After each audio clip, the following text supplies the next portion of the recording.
Hola, ¿qué tal? Marco Reyes, socio encargado del área de comercio exterior, aduanas e impuestos indirectos de PwC México. Quisiera platicar un poco con ustedes en relación al tema de las auditorías preventivas, su importancia, los logros, las metas, sirven, no sirven, cuándo sirven. En sí, ¿qué nos da como resultado? ¿Qué podemos buscar con una auditoría preventiva en materia de comercio exterior? Pues bueno, primero conocer el nivel de cumplimiento con las obligaciones fiscales en la materia de operaciones de importación y exportación, dependiendo del régimen aduanero que estemos utilizando o de los cuales estemos utilizando. Es muy importante, por favor, considerar que el tema de comercio exterior en México no es un tema de trámite, no es un tema que, digamos, tiene que ir relacionado a las compras y que por ende el área de aduanas debe de ir respaldado o reportar al área únicamente de compras. Por favor, debemos de entender que es un tema meramente fiscal.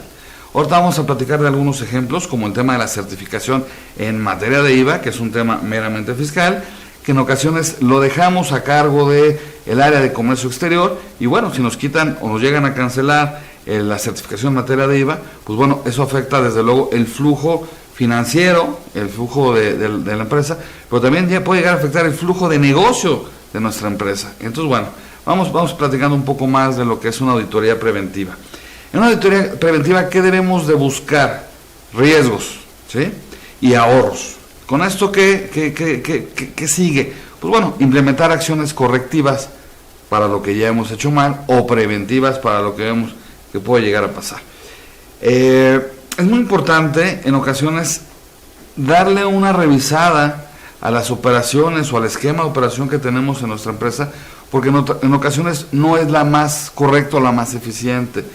Como asesores de negocios hemos visto compañías que operan bajo un esquema quizá que alguien lo diseñó hace 10, 15, 20 años y que por tradición o por costumbre se sigue utilizando, y ese esquema pues realmente pues ya no es operante. A veces estamos haciendo, un ejemplo, pedimentos virtuales de más, van las mercancías, regresan las mercancías, tengo un doble control de pedimentos de importación.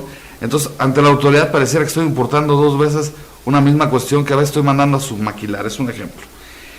Me gustaría, antes de continuar, hacer una reflexión muy importante. ¿Qué sucede en materia de impuesto sobre la renta? Si llegamos a omitir el pago de impuesto sobre la renta, nos multan. Perfecto, se paga la multa. No detiene el flujo de negocio de la compañía. En materia de IVA y de IGI también puede ser si estamos omitiendo los impuestos. Pero ¿qué sucede en materia de comercio exterior? En materia de comercio exterior, en caso de una revisión por parte de la autoridad, puede darse el embargo precautorio, tanto de insumos como de maquinaria. Eso me detiene la operación de la compañía. Eso me afecta el flujo de negocio de la compañía. Y recordemos que también por ahí la ley aduanera establece aquellos supuestos donde la mercancía pasa a ser propiedad del fisco y no únicamente es un embargo precautorio, ¿ok? Otra reflexión aunado a esto es lo siguiente. A veces tenemos todos los controles, todos los esfuerzos dedicados en monitorear principalmente el pago del impuesto sobre la renta. El pago del impuesto sobre la renta se da sobre qué? Vamos, en términos generales, sobre la utilidad del negocio. Pero recordemos una cosa, en materia de comercio exterior pagamos un IVA, tratándose de importaciones definitivas, un IVA o un IGI sobre el valor de las mercancías, no sobre el valor de la utilidad. Entonces podría ser potencialmente más riesgoso una multa, porque la base gravable viene siendo más grande en materia de comercio exterior. Ok, ahora, ¿qué estamos haciendo o cómo en ocasiones vemos el comercio exterior? Y lo dije hace unos segundos, lo vemos a veces como un trámite. Señores, no es un trámite. En ocasiones pensamos que tener los expedientes de comercio exterior bien ordenados, bien integrados, es suficiente. ¿Por qué a veces estamos sobre esa base o ese confort? Porque sabemos que los proveedores son los mismos, que la mercancía que importamos es la misma, que el origen de la mercancía es el mismo, el agente aduanal es el mismo, el proceso productivo es el mismo, y quizá cuando yo exporto el destino es el mismo.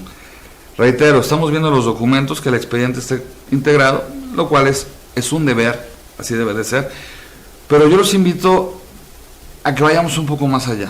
Una cosa es lo documental y otra cosa son los procedimientos. La pregunta es, si estamos hablando de que históricamente ha importado un producto y nos hacemos el cuestionamiento, oye, ¿y está bien clasificado? Sí, desde que llegué se clasifica en esa fracción. ¿estará o no estará correctamente clasificado? Esa es la pregunta, pero de repente me llama la atención cuando gente de las compañías, gente de las empresas nos dice, oye, es que un mismo producto, un mismo número de parte, lo importamos con 2 fracciones arancelarias porque es una diferencia de criterio de agentes aduanales. Sabemos que esto no es posible, aquí estamos hablando de un procedimiento, de una revisión, entonces tenemos que ir a la parte 2, a los procedimientos y no nada más a lo documental. ¿Qué temas podemos tener en los procedimientos? Pues bueno, desde clasificación arancelaria, desde origen, muchas veces en los certificados de origen que utilizamos para la importación de mercancías, a veces los emite el agente aduanal extranjero, americano, supongamos un ejemplo que venían las mercancías de Estados Unidos, el proveedor, el del almacén, y a veces se asume que porque las mercancías se producen en Estados Unidos, son originarias del Telecán, que no necesariamente hay que cumplir con las reglas de origen. Bueno, ¿qué sucede aquí? Tenemos más temas que no hemos, yo creo que puesto la mira, o no hemos analizado, o no hemos hecho conciencia. Ahora con el tema del IVA en materia de importaciones temporales, pues bueno, ya hay un impuesto que se paga, que se determina y que se paga con un crédito fiscal, pero ya hay un impuesto. La pregunta ¿es correcta la base gravable? Oye, si soy maquiladora, ¿qué valor estoy utilizando? No hay una transacción, muchas empresas usan el costo estándar, entonces ahí la pregunta es, ¿será lo correcto? La autoridad podría llegar y determinarnos quizá que hay una inexacta determinación del impuesto, y en caso de que se tenga que pagar, pues bueno, eso implicaría un riesgo, ¿no? Ahora, cuando estábamos hablando de los impuestos que pago, muchas veces no hacemos comparativos con la información que tiene la autoridad. Yo los invito a reflexionar. La autoridad nos puede proveer esa información de nuestras operaciones de forma periódica, se le conoce en el medio como el data stage, y de ahí quizá podemos comparar qué estoy pagando de más, de menos, fracciones arancelarias, duplicadas, costos unitarios, es más, la misma DIOT, la misma declaración informativa de operaciones a terceros, cuánto estoy acreditando en IVA y cuánto realmente estoy pagando.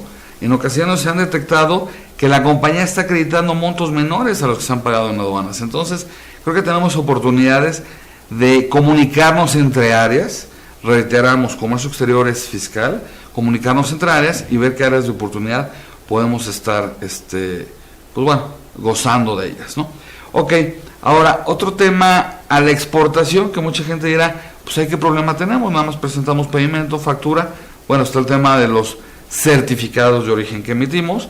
Ahí tenemos que revisar muy bien si cumplimos con las reglas de origen para poder documentar que el certificado de origen que estoy emitiendo es correcto. Platiquemos un poquito ahora de la administración de programas. Para aquellas empresas IMEX, administramos el programa, por lo general, ¿cómo se administra? Tenemos la importación, tenemos la exportación, hacemos descargos, quizá con eso reportamos a través del anexo 31 para la certificación en materia de IVA, pero no, quizá no estamos revisando si lo que capturamos en las importaciones es lo correcto, lo que capturamos en las exportaciones son los montos o cantidades adecuadas o las declaradas, los bills de materiales, las explosiones, las cartas, las explosiones de materiales que se comparen con aquellas de producción para ver si están actualizadas, el tratamiento a desperdicios. Muchas de las empresas, por no decir que la mayoría de ellas, tienen desviaciones entre lo que importan temporalmente y lo que tienen, vamos a decirle, el saldo abierto por exportar, que demuestra nuestro sistema de control de inventarios contra el inventario físico. Entonces, por ahí tenemos una oportunidad que tenemos que estar revisando, de donde todas las empresas, por lo general, como dicen en México, cojean. Muy bien, ahora, tenemos otros programas u otros registros que a veces nada más los obtenemos como empresas y no lo estamos monitoreando. Y me refiero quizá a un PROSEC, me refiero quizá a lo que antes era un NEC, un operador económico autorizado. ¿Estamos cumpliendo cabalmente, permanentemente con nuestras obligaciones? Es lo mismo que pasa con el tema de la certificación en materia de IVA. Tenemos 11 obligaciones permanentes, de la cual una obligación permanente tiene 15. Entonces estamos hablando de 25 obligaciones permanentes que cumplir. La pregunta es, ¿quién lo está monitoreando? ¿Comercio exterior? ¿Eso debe formar parte de las auditorías preventivas de comercio exterior? Quizás sí, porque nos puede detener, reitero, el flujo de negocio de nuestra compañía. Hay un tema muy importante que yo siempre lo he dicho y lo pongo a su reflexión, no a su consideración, sino a su reflexión. hay muchas implicaciones fiscales que no ve la gente de comercio exterior, y hay muchas implicaciones fiscales en materia de comercio exterior que no ve la gente fiscal. Un ejemplo, si estamos vendiendo en mercado nacional, va a tasa cero, va exenta, va con IVA, va sin IVA, hay que hacer retención del IVA, deducciones, el tema de las maquiladoras. Yo me acuerdo muy bien cuando las disposiciones del hoy artículo 181 de la ley del impuesto sobre la renta, pues bueno, básicamente estaban en el 33 del IMEX. Yo me acuerdo que la gente de comercio exterior, al leer el 33 del IMEX que decía, del decreto IMEX, para efectos de ISR se lo saltaban, y la gente de impuestos decía, yo para qué leo el decreto IMEX si ahí no hay nada de ISR. Y era una parte ciega por parte de todos, pues de la gente que administra las empresas. Ahora, hay un tema que no estamos tocando, y es el tema de la automatización. Como ustedes ya saben, todos los documentos a partir del año pasado, un poquito más para atrás, tienen que ser documentos electrónicos y digitales. ¿Y qué nos dice la misma ley aduanera? Todas las auditorías deberán de realizarse con esos documentos, con los documentos del contribuyente. Entonces la primera pregunta que hay que hacernos es, ya tengo mi expediente vamos a llamarle digital, y no me refiero a que escaneemos los documentos que tenemos, sino tienen que ser los documentos que la agenda aduanal presenta en la ventanilla única, que se les da un número, y que es el número que yo tengo que guardar para efectos de que me lo lleguen a requerir.